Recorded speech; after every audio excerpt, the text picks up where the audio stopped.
Benvidos. Hai agora 300 anos a política impuxo unha moda que era cambiar os topónimos e os apelidos galegos para que parecesen casteláns. E así Seixo convertiuse en Seijo e Xanxo convertiuse en Genjo. Palabras que curiosamente no castelán non existen. Hoxe imos falar disto e imos tamén falar da dobraxe de películas ao galego, algo no que en poucos anos acadamos xa niveis de calidade moi altos. Empezamos.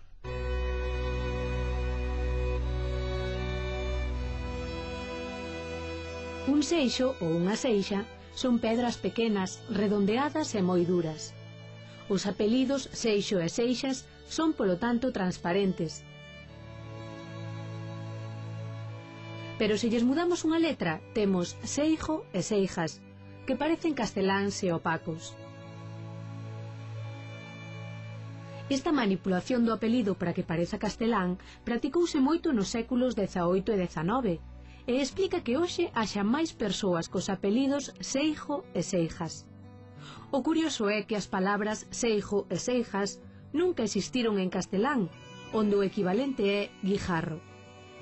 Por parte, o xe de Seixo e Seixas non é unha grafía nacida no galego, como a enxeito, xeografía ou xerarquía, senón que xa estaba na palabra orixinal latina saxum, que significaba rocha, penedo, ou simplemente pedra, lastro.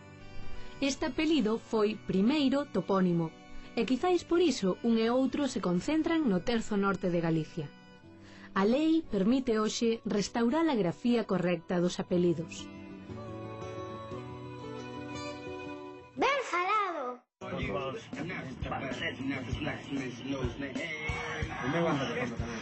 Poder azul, fillos de puta, policía de Miami. Ah, merda, somos negros. Realmente a técnica da dobraxe é universal, adaptar unha lingua a outra pronunciación, a outra articulación, é universal. Quen? Precisamente ti. Eu creo que a dobraxe que é unha convención, que é unha linguaxe, porque nadie fala como nas películas, pero que eso non ocorre nin no galego, nin no castelán, nin en ningún sitio. É dicir, as películas teñen un código. E agora mesmo acabo de dicir unha frase que decía non teño interferencias, nadie fala así, porque entre outras cosas nadie están apuntando todos os días cunha pistola. É artificioso, depende. Se a película é artificiosa en sí, pois a lingua pode ser artificiosa. Se a traducción é axeitada, non deberá selo. Por outro lado, temos unha tradición de dobraxe en español desde hai moitísimos anos que fai que esteamos acostumbrados como espectadores a ver as cousas de determinado xeito.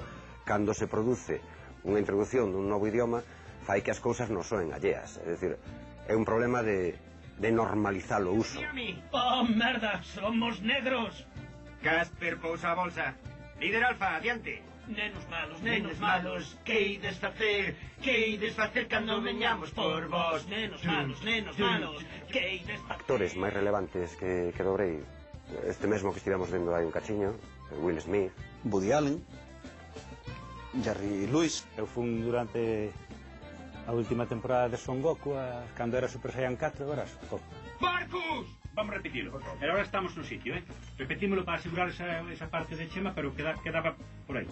Vai. Lembro con moito cariño os pitufos, cando se empezaron a doblar os pitufos, pois xa hai máis de 20 anos. Cando empezou a emitir a televisión de Galicia debuxos en galego, sorprendeu-me moitísimo escoitar nunha cidade a nenos na rúa chamarlles o que eles sempre chamaban mariposas bolboretas.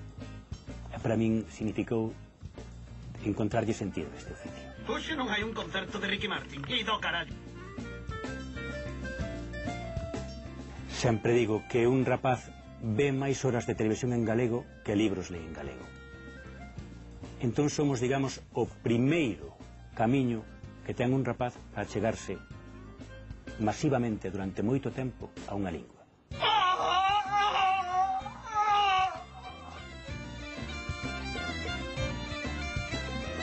Se nós non defendemos a nosa lingua, que é o que nos dá de comer, que é o noso, digamos, o noso guía, non podemos facer nada. Entón a lingua é para nós primordial, cando menos para unha parte desta profesión a lingua é o todo.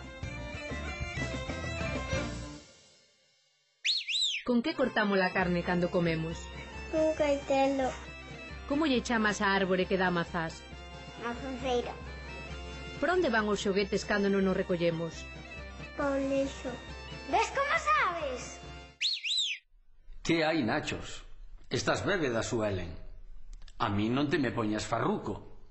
Estas frases, para os máis novos, evocan as series da televisión galega.